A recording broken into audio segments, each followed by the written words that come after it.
Well, good afternoon. My name is Sheila Lamb, and I'm with the Virginia SBDC Network.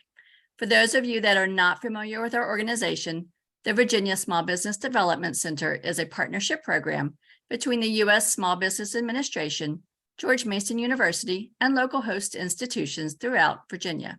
With 27 locations across the Commonwealth, we provide training and technical assistance to small businesses in their local communities.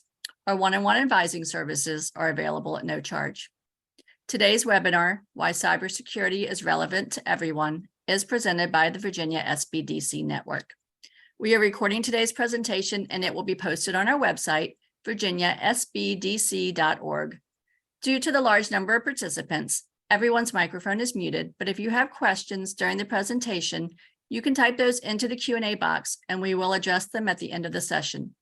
We have also enabled the live transcript function, which you can show or hide via your own meeting controls. And now it is my pleasure to introduce our presenter for today's session, Quiana Gainey. Quiana is a 20-plus year IT and cybersecurity industry veteran and has served as Chief Executive Officer for SecureTech 360, located in Springfield, Virginia, since its inception in 2010. She is also the cyber industry specialist for the Virginia SBDC. Welcome, Quiana. Thank you, Sheila, and welcome to everyone. So today we're going to have a little fun. We're going to talk about it from two perspectives, you as a user and also you as for any of our small business owners, as the community is won't be both users and for small business. We're going to talk about why cybersecurity is relevant to everyone, especially in this ever so changing climate. Next slide. So again, we'll go over some myths. We'll talk about some technologies and some best practices. We'll end it with some wonderful links and other additional information that you can gather for yourselves. And then we'll take questions at the end. And then if there's some additional one-on-one counseling or additional information that you want to go a deeper dive, we'll have some contact information for you as well. Next slide. So yes, so thank you, Sheila, for the wonderful introduction. A little bit about myself. I've been in IT and cybersecurity for over 20 years. I'm also a small business owner as well. I also run a nonprofit. And so I have a little bit of experience with everything. I've been in the industry from my time I served in the military and then even as a government contractor. But one thing I'm very excited about is my role here supporting the small business community with the Virginia SBDC as the small business advisor. Next slide. So my goal is that by the end of the presentation that I'll be able to provide you with some safe computer and network usage tips for your small business, but also for you as a user so that you can protect yourself as well.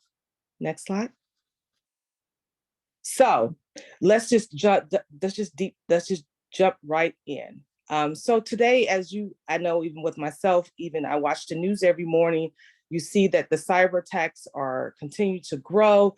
We are definitely in the digital age where we use a lot of technology for our day-to-day activities and also as in our small businesses. I know I utilize, as a small business owner, everything from email to text messaging to mobile devices. I have a plethora of different things of technologies that we use, different applications. So in one aspect, we're all using some form of technology. We are definitely in the digital age, and with the advancement of technology, and although it brings a lot of conveniences, it also raises additional threats. And then there are a handful of misconceptions when it comes to cybersecurity. A lot of people think that it's something that you can do afterwards, or it's something in addition to the technology they're using. But if you develop these principles and put security first principles within your organization, you will be able to combat some of these threats. And so let's cover a few of the common cybersecurity myths that you probably think, oh, my passwords alone are just enough to protect me. I have that.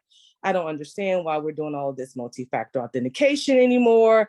I know even with me, my bank, or even now with your email applications, if you're using like Outlook now, they're even sending you a code.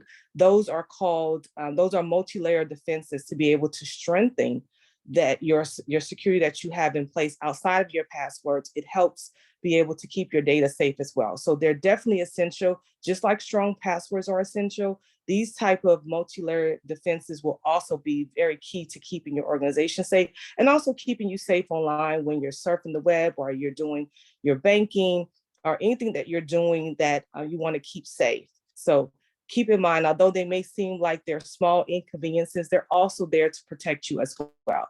Another common cybersecurity myth is that if you delete a file from your computer, it's gone. You can move it to the recycle bin and it's gone there too. Well, I'm here to tell you that although it may be gone from your device, the data still remains somewhere on your hard drive in a temporary file folder. So what does that mean?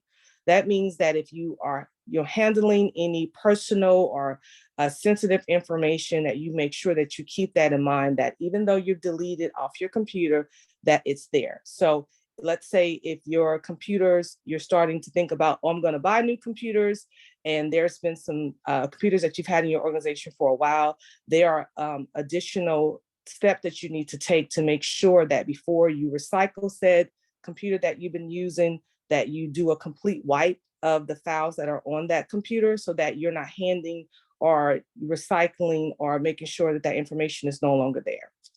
And another common myth that I hear all the time, I'm just a small business. I'm not a Target. No one really cares about what I sell or what I'm doing. That is a common myth. Only big companies are not the only ones that are at risk. Small businesses are also at risk. According to a 2021 survey, 61% of data breaches actually came from small businesses. And what they found even in the data breach investigation report is that a lot of the small businesses didn't report. So there may have even been more, right? So there are some security measures that you can put in place to make sure that you're not one of those small businesses that will be vulnerable to said attacks. Next slide. So here's some cybersecurity technologies and best practices that you can employ that doesn't cost. So that's the other thing. I know as a small business owner, cost is very important. I'm also a small business owner, like I said in the beginning. So, but I always say that you want to have prevention versus a cure, right? So think about it. If you go to the dentist and they'll tell you, you need to floss and you need to brush your teeth twice a day, versus having to spend thousands of dollars in root canals and other things that you will have to do later on. So it's the same thing with technology. The more preventive things that you put in place, and there's some best practices that you can put in place, the less cost it will be for you down the road, right? So small things you can do. Training is the number one best practice that any organization can employ to their organization that does not cost anything but time. And it could be as simple as when you're in processing new employees, you can add it to your in processing policies and procedures. If you have weekly or monthly or quarterly staff meetings or all hands meetings with your staff, you can employ some type of cybersecurity best practice or even some type of policy and procedure to help keep your organization safe and also for your employees as well. And this also can be things that you can do even in your everyday lives. These are discussions that you can have with people in your household, that you can tell them simple things. Think before you click on any links. Check the links before you hit that click button, because more than likely it's trying to take you somewhere else. And if it's something that you're not familiar with, or if it's something that looks a little suspicious, any emails that come into your inbox, they're getting very, very crafty with making it seem very close to things that you're familiar with. And I know sometimes we're just busy doing a million and one things. Just take a second, pause, read through the email, check the email for the origin of it. If someone's asking you for sensitive information and it's from an organization or it's from a business that you have done business with in the past, but it's something that's just out of the blue, it's no different. If you always use the analogy of my home. If someone just came and knocked on my door in the house, I wouldn't just let them in, even if it's someone that may be a service or something that I've used in the past. if it's something that I didn't set an appointment for. So always err on the side of caution. And I'll say the same thing with your email and even with any of the technologies that you're using.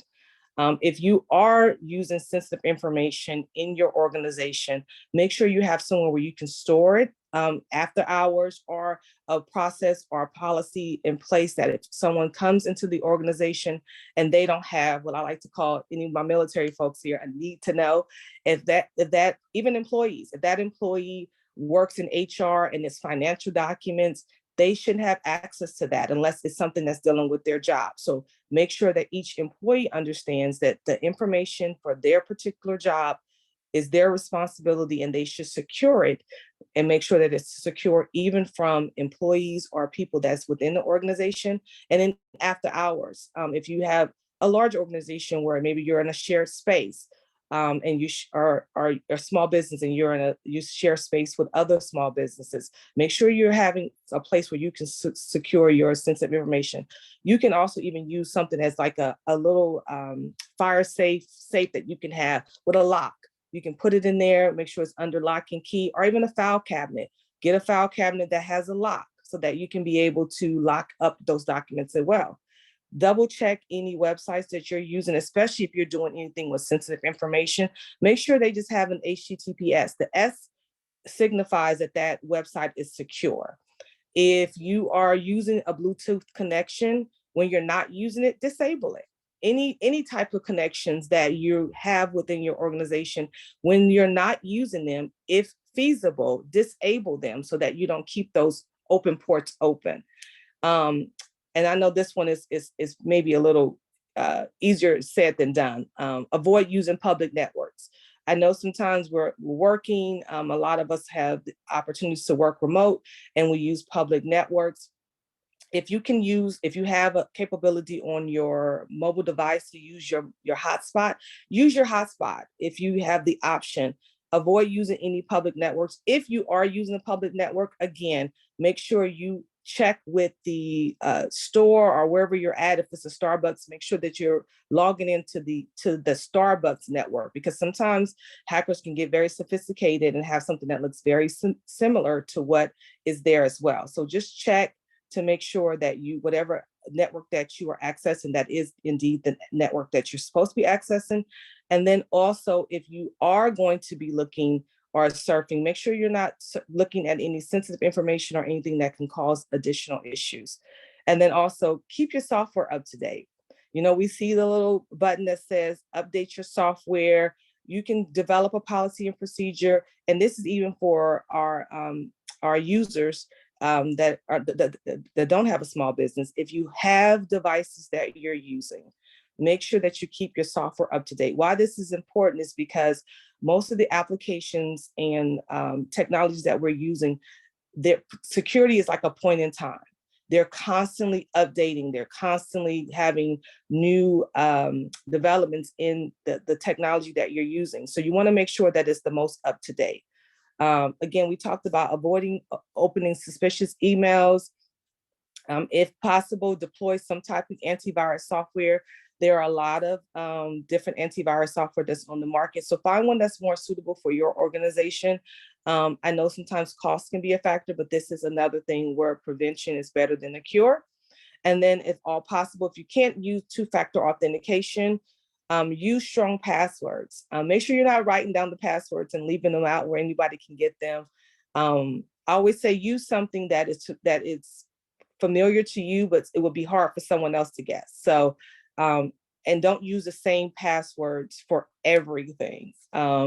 Change a number or two, change something that is not, that someone can easily guess. And if all possible, back up your data.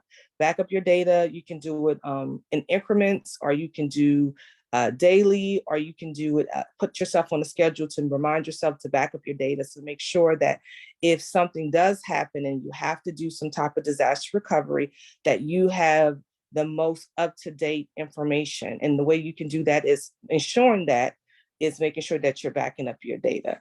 Be cautious of phishing scams. They're very crafty right now. I just saw one on the news where actually they're calling on your phone and saying, I sent you a code.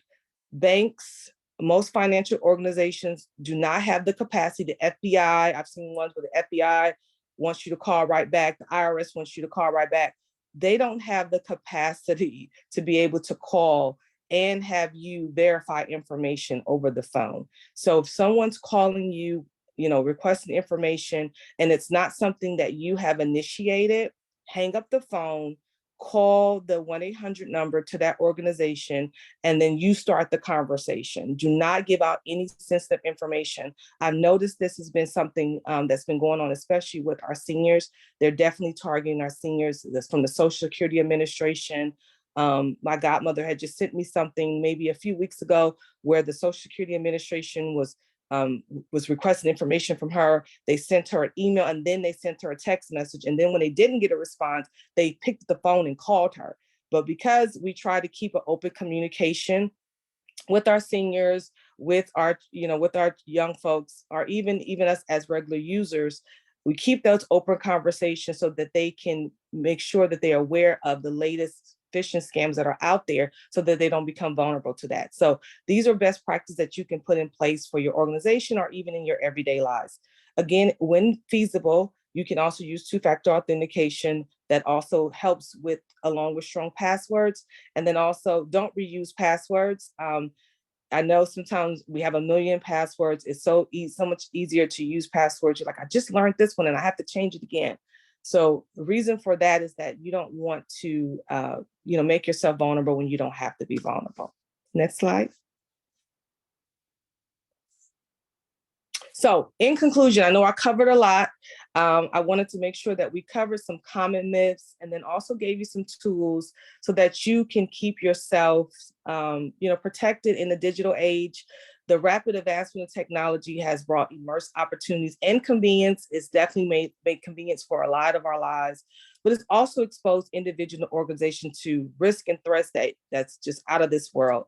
The increasing number of cyber attacks, data breaches, online fraud, scams has made cybersecurity a priority at all levels. So whether you're an individual, a small business, a large organization, a nonprofit, it is crucial that you safeguard your personal information, your financial assets, your online identities. I know I didn't really go into a lot of detail with that as well, but even as you're posting things on social media, make sure that you're not posting things that will put you at risk. So I have a common rule for myself. I don't post information about me being on vacation until after the vacation, because that's alerting people that are criminals. They're alerting criminals that you're not home or that things are left unsafe. So, think about those things as you are posting on our social media. I know we live in a world where we're used to posting in real time and it's fun, but protect yourselves, protect your organization, protect your loved ones. And with the rise of social media, online shopping, digital transactions, we are always constantly sharing sensitive information that, that malicious actors or malicious criminals are looking to exploit. They're also using the same technologies that we use to be able to, expose individuals, to steal information, to steal identities. It's becoming more and more mainstream. But understanding these best security practices, doing small things like employing strong passwords, regularly updating your software, staying on top of the latest phishing attacks or any type of cyber attacks can significantly reduce your risk of falling victim to any cyber crimes. So I always say education is the cure, and also it helps with being with prevention. So educate yourself, taking out time today and investing in yourself and your organization. Finding out information is also, a role to a great building a great cybersecurity footprint for yourself and your organization. Next slide. Any questions? I know I went through a lot very fast. So I did post some links and resources for some organizations that are giving out amazing information. They're also giving out a lot of free tools to help your organization and even you as a user. There are a lot of different cyber hygiene, and that was kind of the things that we were going over, best practices. They're like cyber hygiene services are products that you can use to to put yourself in a better position. There are a lot of services and tools that the government has invested, because they understand that as a whole, if everyone is practicing, putting best practices in place, then we can keep ourselves safe as a country, and also as individual organizations. So regardless of your size, if you're large, small, medium, you have 2 people, if you're your only employee in your small business, there are things that you can do to protect yourself. I'm also a big advocate of using cyber risk insurance, especially if you're handling sensitive information, if you're handling financial information, personal data information, healthcare, because that infinite data is very attractive to cyber criminals, because they can do everything from online, stealing your identity, to all types of ransomware attacks. And you'll be surprised that a lot of times, if they can't get to larger organizations, they will, target smaller businesses to be able to go after the larger fish. So you don't want to keep yourself off the news. Put some things in place, very simple things that you can do in your day-to-day activities, and also even in your business operations. So just like you have a business plan, I also highly recommend you put together a security plan for your organization. And it doesn't have to be 20 pages. It can be 1 or 2 pages that state, this is, our plan as an organization to keep us safe. It can be everything from, a password policy that says that your passwords will be at least 12 characters, and you will have some special characters, and we're going to not reuse passwords, and we are going to make sure that we are discussing the latest phishing scams, and we're going to go over what disaster recovery is. Something was supposed to what to happen today. What would we do in an emergency? Who would we call? So having I always say, sometimes you put something pen to paper, it becomes law. So even if you have a business plan, just have a section for cybersecurity hygiene. How do you plan to, protect yourself as a small business owner, or even as a user, even in your own lives with your family members? Have the conversation, have the cyber talk, especially if you have teenagers that are also using the technology. I know it's a convenience for all of us. I know my sister, her children have everything from iPhones to iWatches, and they use it for everything. And so I'm always just, telling her to continue to monitor the activity that they're doing, make sure that the applications that they're using, because sometimes there's applications within applications. So it may seem like one thing. So educate yourself.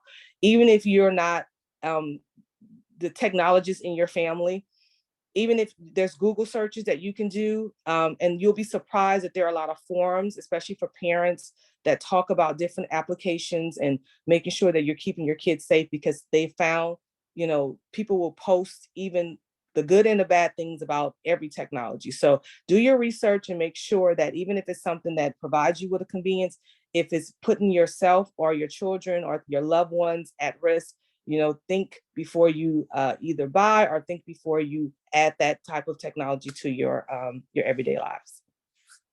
All right, Thanks, Quiana. We do have a few questions. Okay. First one was, can you describe how to, 1, eliminate temporary files, 2, completely wipe the hard drives on computers, tablets, and phones? So there are a plethora of resources that are available depending on what type of device that you have. So each device within the device itself, once you click delete and you also delete it from your recycling bin, if you want to do a complete wipe of that device, there is applications or even software that you can buy. So depending on what that is, you can do some research and find the one that is best suited for your organization or for yourselves. Unfortunately, there's not like a one size fits all for every device. So again, I always say the most educated consumer is the best consumer.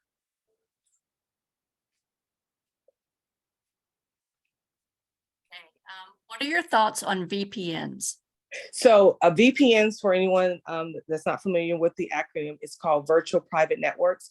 I definitely believe they provide a level of security that when we talked about having multi-layer of security. So if with the scenario that we used earlier, if you were trying to access a public, you had an option to access a public Wi-Fi and you had a VPN, that would be an alternative method to make sure that that session is safe. When I go out of the country or I'm going to places that are not familiar to me, I use virtual private networks myself. They are a great resource, and especially if you're using any type of sensitive information or you want to keep your session secure, there are a plethora of options available on the market that are low cost. And if it's something that you can afford for your organization, I would definitely recommend that as well. Okay, do you recommend any programs or software where employees can upload job applications, certifications, et cetera, that are secure to a company website?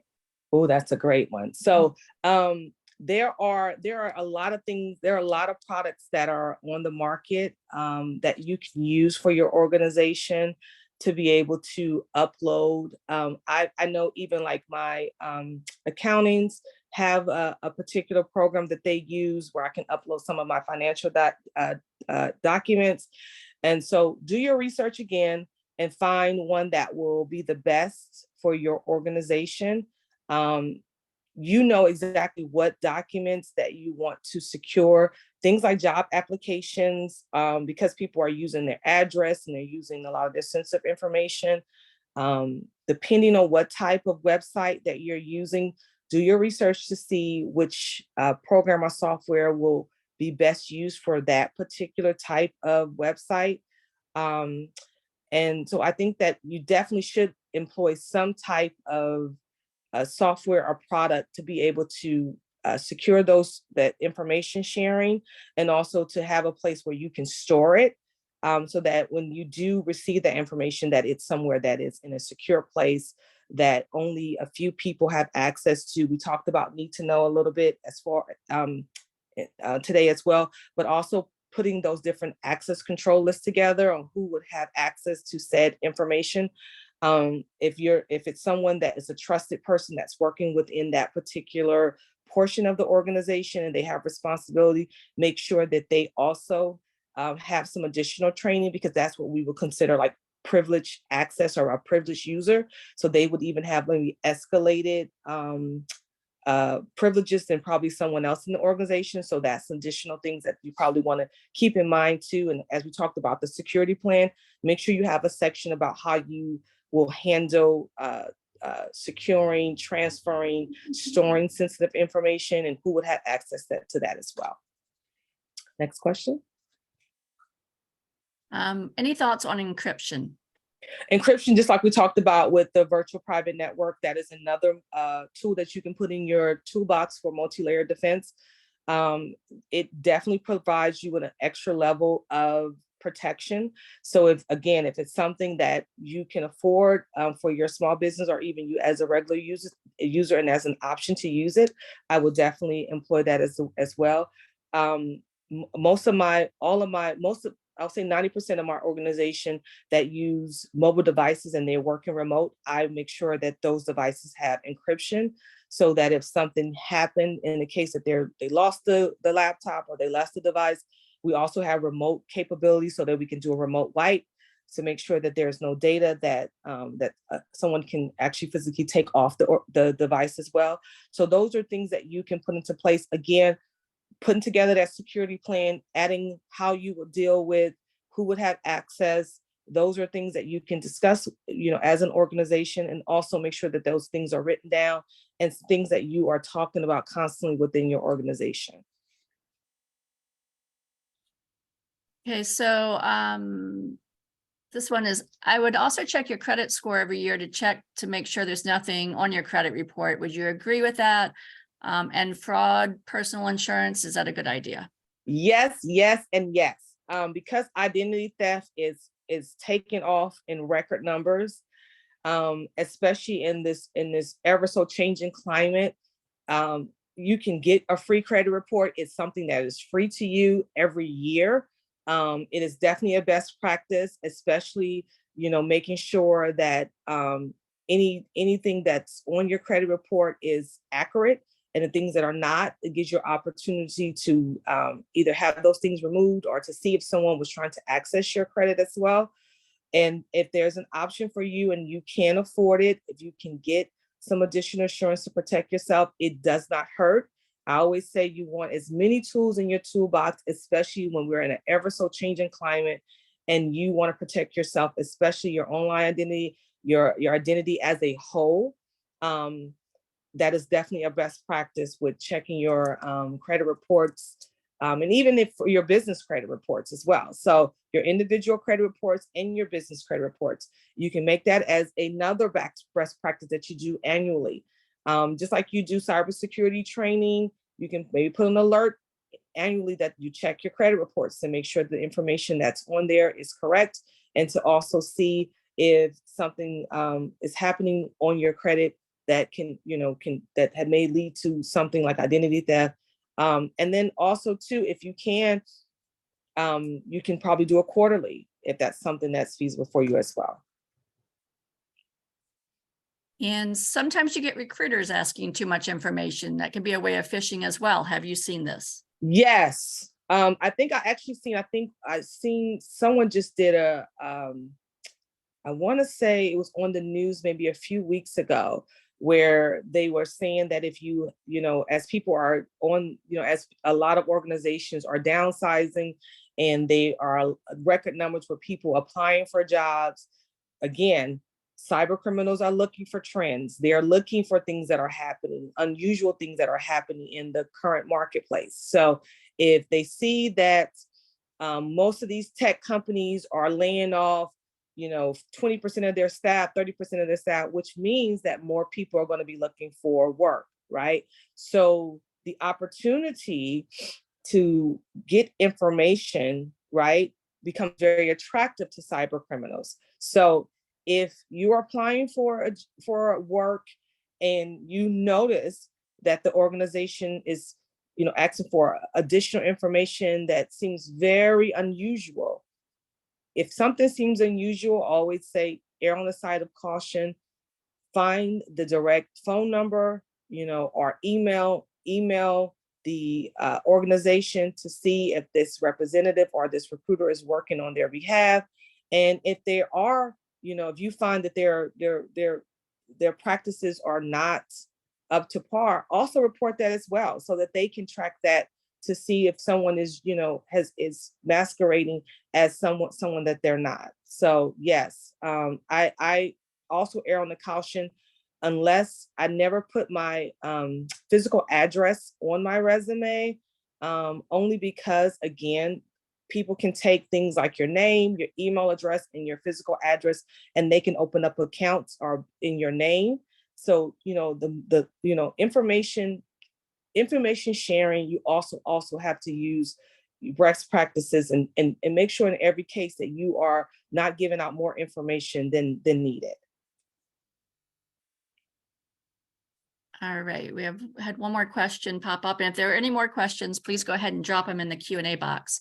Yeah. So this one is, sometimes websites will automatically attach my name and number to my address line on various sites. Any recommendations for trying to avoid that?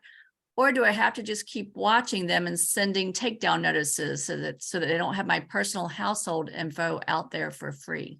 Right. So yes, I've seen this is also a common practice where people are attaching information. So a lot of times when you are applying for things that are free or subscription services, if you don't read the fine print or the terms and conditions about our privacy policies, when you're giving out your information, a lot of organizations that are information gathering use that sometimes for profit, and they'll sell those lists with your information on it. So I always err on the caution. If I'm going to give out any of my information to anyone, especially someone online that I don't know and I'm not familiar with, I read the terms and conditions of the information or how it's going to be used.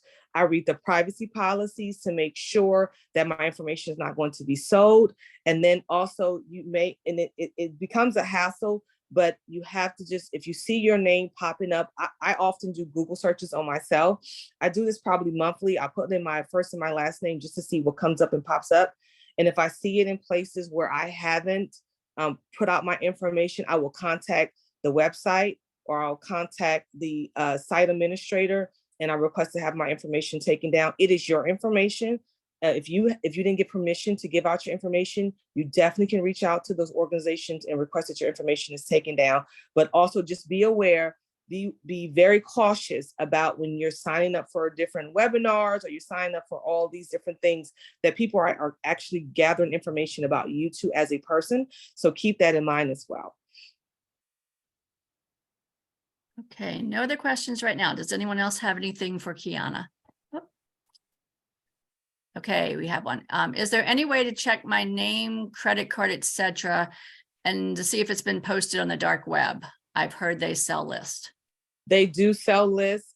There are a lot of tools, and then also, again, with those tools and things that are out there as well, you have to be very cautious, because even though it may seem like something that may be helpful to you, if they're gathering information on you and you get permission for them to have your information, they can also be using it to sell it as well. So again, I always err on the caution of take the 10 to 15 minutes before you give out your information. Read the fine print, read the privacy policies, read the terms of conditions of site. Most sites have that on their website at the very bottom in very small print. You know how when you see those commercials and they have all these wonderful, great things about the products, and then in very, very small print, they have like something that's not so great about the product. That is the same thing with websites or information or applications. They'll always have some type of terms and conditions or privacy policy. Take the time to read them. Again, take the time to read them. And that's for as a small business owner and also in your own personal everyday lives. Again, prevention, prevention, putting in preventive measures will be crucial to keeping yourself safe on the World Wide Web. And even in this digital age, technology is only advancing. It's getting more sophisticated. You're seeing the adoption of more AI. You're seeing adoption of more technologies every day. And the way that we can stay on top of this is making sure that we are putting best practices in place for ourselves and also for our small businesses, keeping the conversation open, making sure that you are keeping abreast of all information of things that are going on in your organization as well, or even some of the products and services that you are selling. Because again, as technology is rapidly changing, so is cybersecurity threats. Any more questions? No questions, but we had a comment that this was great info and to thank you. Oh, awesome. Awesome. Thank you so much. Do we have anything else? So I want to thank everyone. You guys have been a great audience. Thank you for the wonderful questions. I love when it's interactive and we can have a conversation, because sometimes, I want to make sure that the information that's being provided is things that you can use in your everyday lives and also in your small businesses. As we are all trying to, live in a cyber safe world, just like we put in best practices in everything we do. When the car industry first started, they didn't have seatbelts. And then because things started happening, they put in seatbelts, right? It's the same thing with cybersecurity. As technology is continuing to grow and the digital age is here, it's not something that's coming, it is here every day. And we use technology. It is, especially as a small business owner, technology has definitely helped us be able to do some everyday process and transactions that has helped embody our business. So although it's a great friend of ours, so is cybersecurity. So I always say, keep security first principles in place and in back of your minds as you would do anything that is crucial within your small business. So I hope that you have learned something today. If you have any question, we have some wonderful information on our Virginia SBDC website. We have a plethora of resources, links.